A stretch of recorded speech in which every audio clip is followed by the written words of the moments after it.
Hello everyone, welcome to near and dear taste with Swathi Gollapudi. ఇవాళ Friday, శుక్రవారం. లలితా సహస్రనామం 9 వారాలు చేసుకోవాలి అని అనుకున్నాను. ఇవాళ 6వ వారము. సక్సెస్ఫుల్గా కంప్లీట్ చేసుకోగలిగాను. కనకదార స్తోత్రం చదువుకోవాలని చాలా రోజుల నుంచి అనుకుంటున్నాను. ఫైనల్గా ఇవాళైతే ప్రింట్అవుట్ తీసుకొని ప్రాక్టీస్ చేశాను. ఎంఎస్ సుబ్బలక్ష్మి గారి ఆడియో పెట్టుకొని ఆ విధంగా ప్రాక్టీస్ చేశాను. కొన్ని లైన్లు పైకి, కొన్ని లైన్లు కిందకి అలా వచ్చాయి. అందుకని నేను నెంబర్స్ క్రాస్ చేసుకొని దీని తర్వాత ఇది, దీని తర్వాత ఇది అని పెట్టుకున్నాను. నెక్స్ట్ ప్రాక్టీస్కి నాకు ఈజీగా ఉంటుందని. అమ్మవారు చూసారా ఎంత బాగుందో. పొద్దున్నే నాకు ఆవిడని చూడగానే మనసుకు భలే ప్రశాంతత అనిపించింది. బ్లెస్సింగ్స్ ఇస్తున్నట్టుగా నాకు అనిపించింది. ఒక చేతిలో కలసము, ఒక చేతిలో కాసుల వర్షము, ఆ విధంగా కమల పుష్ప సమానురాలైన ఆ లక్ష్మీదేవి మా ముంగిట్లల్లోకి వచ్చింది అని అనిపించింది. ఎంత స్వచ్ఛంగా, కోమలంగా, వయ్యారంగా కూర్చుందో అమ్మవారు. నాకు భలే ముద్దొచ్చింది. పాజిటివ్ వైబ్రేషన్స్తో ఈ డే స్టార్ట్ అయింది అని అనిపించింది. అంతేకాదు, ఆ ఫోటోలో, ఆ కలర్ ఫోటోలో మరీ అందంగా కనిపిస్తోంది. ఎర్రని చీర, పసుపు రంగు జాకెట్. ఎంత ముద్దుగా ఉందో అమ్మవారు అని అనిపించింది నాకు. అందుకే వెంటనే ఆవిడకి హారతి ఇచ్చేశాను. శ్లోకాలన్నీ చదువుకున్నాక నా దిష్టే తగులుతుందేమో అని. కనకదార స్తోత్రం గురించి నండూరి శ్రీనివాస్ గారు అత్యద్భుతంగా వివరించారండి. వింటుంటే వినాలనిపించేటట్టు, ఓహో ఇదా దానికి అర్థమో. ఆదిశంకరాచార్యుల వారు అమ్మవారిని ఎందుకు అంతగా కనకదార కురిసే విధంగా ఆ బ్రాహ్మణునికి ఆ వరాన్ని ఇవ్వాలి అని చెప్పి అమ్మవారిని ప్రాధేయపడుతూ ఈ కనకదార స్తోత్రం చదువుతారు అని అత్యద్భుతంగా వివరించారు. ఒకసారి వినండి. తత్వజ్ఞానం బోధపడేటట్టు వివరణ అయితే ఉంటుంది. పూజ్యులు, గురువులు ఆదిశంకరాచార్యులచే విరచితమైన సౌందర్య లహరి శ్లోకాలను నేను మన నియర్ అండ్ డియర్ ఛానల్లో షార్ట్స్గా పెడుతున్నాను. ఆ దైవకృప వలన సౌందర్యలహరి శ్లోకాలను నేర్చుకున్నాను. బట్ రాగయుక్తంగా ఇంకా ప్రాక్టీస్ అయితే చేయాలి. నాకొచ్చిన చిన్న చిన్న అటు ఇటు మిస్టేక్స్ అయితే ఉంటాయి. అయినప్పటికీ, ఎందుకంటే అది పెద్ద ఓషన్ సౌందర్యలహరి అనేది. అందులో ఎంత చదివినా, ఎంత నేర్చుకున్నా, తోడినా జ్ఞానం అలా వస్తూనే ఉంటుంది. మనకు అర్థం కానివి, అర్థమయ్యేవి అందులో నిగూఢంగా చాలా ఉంటాయి. ఇంట్రెస్ట్ ఉన్నవారు సౌందర్యలహరి శ్లోకాలని ఆలకించండి. ఇప్పుడు నేను ఒక ప్రోడక్ట్ గురించి అయితే చూపిస్తాను. దీని పేరు వచ్చేసి శానిటైజర్. అరచేతిలో వేసుకొని రబ్ చేసుకునే శానిటైజర్ అన్నట్టుగా శాని రబ్ అని పేరు పెట్టారు. లాగా వాడచ్చు అని కూడా చెప్పారు. ఇలా రోలాన్ టైప్ ఉంది. దీన్ని ఇలా రబ్ చేసేసుకొని జస్ట్ ఇలా ఇలా ఇలా అనుకుంటే బాగుంటుంది అనమాట. అంటే శానిటైజర్ లాగా యూజ్ అవుతుంది అని చెప్పారు. బట్ కానీ నాకేమనిపించిందంటే, ఇది శానిటైజర్లా మాత్రమే కాదు, ఇందులో కర్పూరం బేస్డ్, ఆయుర్వేదం బేస్డ్ అయితే వాళ్ళు తయారు చేశారు. ఆయుర్వేద ఫీచర్స్ అన్నీ కలిపి. సో దీన్ని నాట్ ఓన్లీ శానిటైజర్, మనము జలుబు అలా వస్తుంది కదా, దగ్గు, ఎస్పెషలీ వింటర్ టైంలో, అప్పుడు దీన్ని మనం బాగా యూస్ చేయొచ్చు. ఇలా ఉన్నదాన్ని కొంచెం ఇలా ఇటు ఇటు కొంచెం ఇక్కడ పిల్లలకైతే ఇక్కడ గుండెలకి, అలాగే ఇక్కడ ఇలా రబ్ చేసుకొని వీపు వెనక బాగున్న పవర్ అయితే చాలా బాగుందండి. నేను యూస్ చేస్తాను. ఇండియా వెళ్ళినప్పుడు ఇది తీసుకొచ్చుకున్నాను. అప్పట్లో కొన్ని నెలల క్రితం అనుకుంటా. ఇప్పుడు ఎందుకు అంటే, ఇప్పుడు సీజన్ అయితే వింటర్ కదా, సో ఎవరికైనా యూజ్ అవుతుందేమో అని చెప్పి ఇది షేర్ చేస్తున్నాను. ఈ ప్రోడక్ట్ శాని రబ్ అని చెప్పి ఇచ్చారు. Alcohol free natural hand sanitiser అని చెప్పారు. ఇది నాట్ ఓన్లీ శానిటైజర్, అంటే వాళ్ళ మెయిన్ ఇంటెన్షన్ నాకు అర్థమైంది ఏంటంటే, దీనిలో కర్పూరము ఇట్లా ఆయుర్వేద ఫీచర్స్ అన్నీ ఉండబట్టి దీన్ని మనం శానిటైజర్గా వాడుతూ ఉన్నప్పుడు దీనిలో వచ్చే మంచి ఫ్లేవర్ ఏదైతే ఉందో కర్పూరం బేస్డ్ అనమాట. ఇది చాలా బాగుంది, పవర్ఫుల్గా ఉంది. ఈ వాసనతో చాలా వరకు హీల్ అవుతుంది అని చెప్పి చెప్పడం జరిగింది. అయితే విక్స్ రాస్తూ ఉంటాం కదా మనం పిల్లలకి, కాఫ్, కోల్డ్ ఇట్లా సీజన్ బట్టి చేంజ్ అవుతున్నప్పుడు. దాని ప్లేస్లో మనం ఇది రీప్లేస్ చేయొచ్చేమో నాకు అనిపించింది. మనం శానిటైజర్గానే వాడాలి అనేది ఏం లేదు. నేను తీసుకొచ్చాక మా ఇంట్లో అందరూ అలానే అన్నారు, కానీ బట్ ఇది న్యాచురల్ ప్రోడక్ట్ అండి. అంటే ఆల్కహాల్, మామూలుగా శానిటైజర్ అంటే ఏంటి, దాంట్లో కొద్దిగా ఆల్కహాల్ మోతాదైతే కలుపుతారు పోర్షన్, బట్ ఇందులో అదైతే లేదు. ఇప్పుడు కరోనా తగ్గిపోయింది, మనం ఇది యూస్ చేయొచ్చు. ఐ థింక్ మీరు మెడికల్ షాప్లో మీరు వెళ్ళి అడగచ్చు, అడిగితే ఇది దొరుకుతుందని నా అభిప్రాయము. ఇండియాలో ఉన్న వాళ్ళకైతే ఇది చాలా ఎక్కడ మామూలు మెడికల్ షాప్, ఫార్మసీస్లో ఎక్కడైనా దొరుకుతుంది. So just go and check it. దీని పేరు వచ్చేసి సానీ రబ్.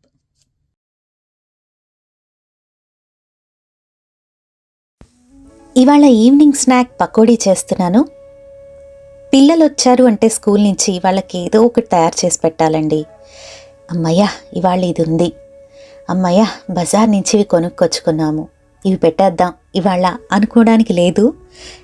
పోనీ ఒకేసారి ఒక లార్జ్ క్వాంటిటీలో ఏవో ఒక స్నాక్స్ పెట్టి, ఏ చక్రాలో ఏ బూందీనో ఇలా తయారు చేసి పెడితే రోజు ఇవే పెడతావా అని అంటారు. సరే తినట్లేదు కదా అని చెప్పి వాటిని ఎవరో ఒకళ్ళు అలా పాడైపోయే బదులు ఎవరికైనా ఇచ్చేస్తే అసలు లేని టైం చూసుకొని, ఖాళీ అయిపోయిన టైం చూసుకొని అప్పుడు అడుగుతారు, అమ్మా అది ఇవ్వు అని. సరే అడిగారు కదా అని మళ్ళీ చేస్తే అసలు తినరు. ఇది వరుస పిల్లల పరిస్థితి. ఇదో పెద్ద ఛాలెంజే అండి, మదర్స్ అందరికీ ఛాలెంజే. లేదు అంటే ఆ జంక్ డ్రావర్ ఓపెన్ చేసి వాటి మీద పడతారు. హెల్దీ స్నాక్స్ ఎన్ని ఇస్తున్నా మధ్యలో ఈ క్రంచీ కరకరలు ఏవో ఒకటి మా వాళ్ళకైతే ఉండాలి. 10 నిమిషాల్లో పకోడీ నిజంగా చేస్తారా అండి? చేస్తారనే అంటున్నారు. పీల్ తీయడమే ఇంతసేపు పడుతోంది స్వాతి, అంత స్లోగా తీస్తున్నావు, 10 నిమిషాల్లో పకోడీ నిజంగా అవుతుందా అని మీకు డౌట్ రావచ్చు. చేయొచ్చండి. 10 మినిట్స్లో అన్నీ కలుపుకొని పెట్టుకుంటే 10 మినిట్స్లో పకోడీ నిజంగా రెడీ అయిపోతుంది. Very very very convenient snack అన్నమాట. అన్ని వేళలా అన్ని కాలాలలో అలా క్విక్గా చేసుకొని తినేసే స్నాక్ ఆనియన్ పకోడా. అది ఎలా తయారు చేస్తున్నానో ఇవాల్టి రెసిపీ చూసేసేయండి. ఈ విధంగా ఫైన్గా చాప్ చేసుకుంటున్నాను. యాక్చువల్లీ నా ఫుడ్ ప్రాసెసర్లో ఈ విధంగా పకోడీకి మంచిగా కట్ అవుతుంది, బట్ ఎందుకో ఇవాళ నాకు చేత్తో తరుగుతూ మీతో కబుర్లు చెప్పాలని అనిపించిందనమాట, అందుకని కట్ చేస్తున్నాను. మీలో ఎంతమందికి వెజిటబుల్ కటింగ్ అంటే ఇష్టము? చాలా బాగా ఫైన్గా కట్ చేస్తూ ఉంటారు కదా చాలామంది, అదొక ఆర్ట్ యాక్చువల్గా. నేను ఒక మోస్తరుగా అంత బాగా కట్ చేయను, దాని మీద ఫుల్ ఎఫర్ట్ అయితే పెట్టను నా 100%. అంత పెట్టడం కూడా వేస్ట్ అని నా ఫీలింగ్. బట్ కొన్ని కూరలకేమో లావుగా కట్ చేసుకోవాలి, లైక్ పొటాటోస్, క్యారెట్స్, ఇట్లాగా కూరని బట్టి డిసైడ్ అవుతుంది వెజిటబుల్ ఏ విధంగా కట్ చేయాలి అని. అంతే కదా, బెండ, దొండ, గోరుచిక్కుళ్ళు ఇలాంటి స్పెసిఫిక్ కూరల్ని చిన్నగా కట్ చేసుకుంటే అందంగా కూర వస్తుంది. మా నాన్న ఎప్పుడు అంటుంటారు, మనము వెజిటబుల్ కట్ చేసేటప్పుడే ఆ కట్ చేసే విధానంలోనే కూర అంతా కనిపిస్తూ ఉంటుంది, ఎంత బాగా అవుట్పుట్ వస్తుంది అని చెప్పి అంటూ ఉంటారు. చూస్తుండగానే అలా తీసుకుని ఇలా తినేసేయాలనిపించాలి స్వాతి అంటారు. మీలో ఎంతమంది ఫాస్ట్గా పనులు చేయగలుగుతారండి? అంటే కొంతమంది ఫాస్ట్గా పని చేస్తున్నాము అని అనుకుంటారు, బట్ తీరా చూస్తే స్లోగానే నడుస్తుంది బండి. కొంతమంది స్లోగా పనిచేస్తున్నట్టు అనిపిస్తుంది, కానీ ఫాస్ట్గా పనులు అయిపోతూ ఉంటాయి. ఎక్కడుంటుంది రహస్యం? ఏ కిటుకు ఫాలో అవ్వచ్చు?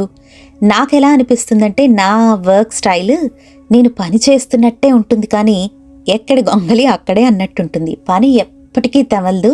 నాకేనా ఇలా అందరికీ జరుగుతుందా అని అనిపిస్తూ ఉంటుంది. నాకున్న నియర్ అండ్ డియర్తో డిస్కస్ చేస్తే ఎక్కడవక్కడ వదిలేసి పని అప్పటికి అయిపోవాలి అని అనుకుంటే అన్నీ అయిపోతాయి స్వాతి, కానీ అలా అవ్వదు కదా నీకు అని అంటూ ఉంటారు మా వాళ్ళందరూ. చిన్న పన పెద్ద పన ఇవన్నీ పక్కకు పెడితే మనం చేసే పనిలో సాటిస్ఫాక్షన్, క్వాలిటీ ఆఫ్ వర్క్ ఈ రెండు ఉంటే ఫైనల్ అవుట్పుట్ మాత్రం డెఫినెట్గా సాటిస్ఫై అవుతాము. మళ్ళీ మళ్ళీ చేయాలని కూడా ఇంట్రెస్ట్ ఉంటుంది. అప్రిసియేషన్ కూడా బాగా దొరుకుతుంది. అవునా కదా? అంటే మనం ఏదో అప్రిసియేషన్ కోసమనే చేయాలి అనేది కాదు. ఈ పని చేసింది అంటే ఇది స్వాతే చేసింది అనే ఆ పనిని చూసి మనల్ని గుర్తుపట్టే విధంగా మనల్ని మనం తయారు చేసుకోవడం అన్నమాట. Quality of work. సరే, కబుర్లు అయితే బాగానే చెప్పుకుంటున్నాము. ఆ విధంగా ఫైన్గా చాప్ చేసుకున్న ఆనియన్స్లో అరచేతిలో ఒక స్పూను వాము వేసుకొని 2 చేతుల మధ్య రబ్ చేసి ఉప్పు, కారం, ఆ తర్వాత ఒక 2 స్పూన్ల బియ్యపిండి, 1 కప్పు శనగపిండి, అలాగే కొద్దిగా పసుపు, 1 స్పూన్ షుగర్, 1/4 స్పూను వంట సోడా ఇవన్నీ వేసుకొని కొద్ది కొద్దిగా నీరును యాడ్ చేసుకుంటూ పకోడీ మిశ్రమాన్ని బాగా కలుపుకోవాలి. ఇప్పుడు మీకు షుగర్ ఎందుకు వేసాను అని అనిపించచ్చు కదా? షుగర్ వల్ల వేయించినప్పుడు ఒక మంచి కలర్ అయితే వస్తుంది. గోల్డెన్ బ్రౌన్, రెడ్, ఆరెంజ్ ఈ కాంబినేషన్లో పకోడీ అనేది ఫ్రై అవుతుంది. మీరు గమనిస్తే నేను నీళ్ళు ఎక్కువ యాడ్ చేసుకోలేదు, కొద్దిగానే. ఆ ఉల్లిపాయలకున్న నీరే ఈ పిండికి సరిపోతుంది. మరీ లూజ్గా చేసుకున్న పకోడీలు మెత్తగా వస్తాయి, పిండి ఎక్కువ తెలుస్తూ ఉంటుంది. అంటే ఉల్లిపాయలను డామినేట్ చేసే విధంగా పిండి అయితే ఉండకూడదు. ఉల్లిపాయ పకోడీ అంటేనే కరకరలాడుతూ ఉల్లిపాయలు ఎక్కువగా తెలిస్తే ఆ టేస్ట్ వేరే లెవెల్లో ఉంటుంది. ఇదిగో ఫైనల్గా ఈ విధంగా ఉంది. ఫైన్గా చాప్ చేసుకున్నటువంటి కొత్తిమీరని పైన వేశాను. కొత్తిమీర అనేది వెరీ ఎసెన్షియల్ అండి. ఏ వంటకైనా దేనికైనా సరే కొత్తిమీర ఇంపార్టెంటే వేరు. ఆ ఫ్లేవర్ టేస్ట్ ఎన్హాన్స్ చేస్తుందన్నమాట వంటకానికి. టేస్ట్ చూస్తే నాకు కొంచెం తగ్గినట్టు అనిపించింది ఉప్పు, అందుకని పైనుంచి కొద్దిగా యాడ్ చేసుకున్నాను. ఈ లోపల ఆయిల్ పెట్టుకున్నాను. ఆయిల్ వేడెక్కాక ఒక చిన్న సైజు చిప్పగరిటతోటి 1-2 గరిటెలు ఆయిల్ అందులో వేసుకున్నాను. దీనివల్ల మంచి గుల్లగా అయితే వస్తాయి పకోడీలు. ఇది కూడా ఒక టిప్. సో ఓవరాల్గా షుగర్ ఒకటి, అలాగే వేడి వేడి కాగబెట్టిన నూనె ఒకటి. మిగతా అన్ని ఇంగ్రీడియంట్స్ అందరూ వేసుకునేవే, బట్ షుగర్ మాత్రం ఎంతమందికి తెలుసో ఒక్కసారి కామెంట్స్లో తెలియజేయండి. బట్ బయట మార్కెట్లో ఇందులో ధనియా పౌడర్, గరం మసాలా పౌడర్, లేదా పాలకూర కట్ చేసుకొని వేసుకోవడం, ఇలా జీరా పౌడర్, ఇలా అన్నీ వేస్తారు. నేనేమి వేయట్లేదండి.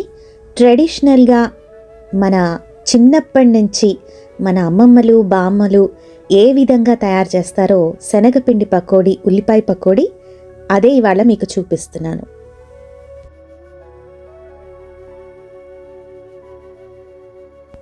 అలా కొద్ది కొద్దిగా చేతిలోకి తీసుకొని నూనెలోకి జార విడుస్తూ మీడియం నుంచి హై ఫ్లేమ్ వరకు చూసుకుంటూ దోరగా వేయించుకొని తీసేసుకోవడమే. అయితే మనం ఇక్కడ ఒకటి గమనించాలి. ఆ విధంగా ఫ్రై అయ్యాక వాటిని ఒక స్ట్రైనర్లోకి తీసుకుంటాము. తీసుకున్నాక ఒక 2 నిమిషాలు ఆగాక అవి కలర్ చేంజ్ అవుతాయి. అందుకని మరీ డార్క్ అయ్యే వరకు ఉంచకుండా కొంచెం ముందుగానే తీసేసుకుంటే మంచిది.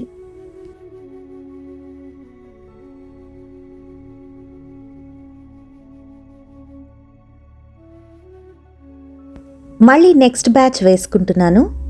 అయితే బ్యాచ్కి మనము బాగా మిక్స్ చేసి వేసుకోవాలి, లేదంటే అడుగునంతా పిండి ఉండిపోతుంది, ఉల్లిపాయల వరకు అయిపోతూ ఉంటాయి.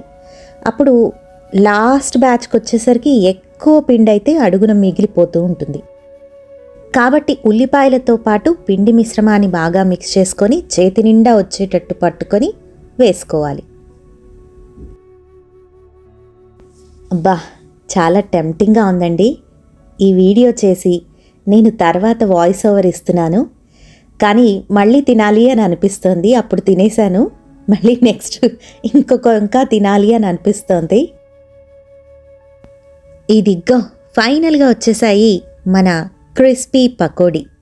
వేడి వేడి పకోడీ శీతాకాలం వర్షాకాలం ఇలా మిరపకాయ బజ్జీలు, పకోడీలు, గారెలు, వడలు, అబ్బాబాబా డీప్ ఫ్రైస్వి నోరు ఊరుతూ ఉంటుంది.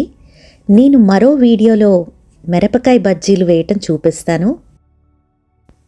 నేను కెచప్ వేసుకొని తింటానేమో అనుకునేరు, అది మా పిల్లలకి ఇస్తున్నానులేండి. దట్స్ ఇట్ ఫ్రెండ్స్, ఇది ఇవాల్టి నా ఈ వీడియో. హోప్ మీ అందరికీ నచ్చిందని అనుకుంటున్నాను. ఇది నా ఛానల్ ఓపెన్ చేస్తే ఈ విధంగా ఉంటుంది, నియర్ అండ్ డియర్ టేస్ట్ అని. సో పైన సబ్స్క్రైబ్ అనే ఆప్షన్ కనిపిస్తుంది కదా, దాన్ని ప్రెస్ చేస్తే ఛానల్కి సబ్స్క్రైబ్ చేసుకున్నట్టు. అలాగే పక్కనే ఉన్న డౌన్ ఆరోని ప్రెస్ చేస్తే ఇలా ఆల్, పర్సనలైజ్డ్, ఇలా 4 ఆప్షన్స్ అయితే కనిపిస్తాయి. ఆల్ని ప్రెస్ చేస్తే చాలు, నేను వీడియో అప్లోడ్ చేసిన వెంటనే మీకు నోటిఫికేషన్ అయితే వస్తుంది. అప్పుడు మీరు ఏ వీడియో మిస్ అయ్యే ఛాన్స్ ఉండదు. Thanks for watching. Thanks for your time.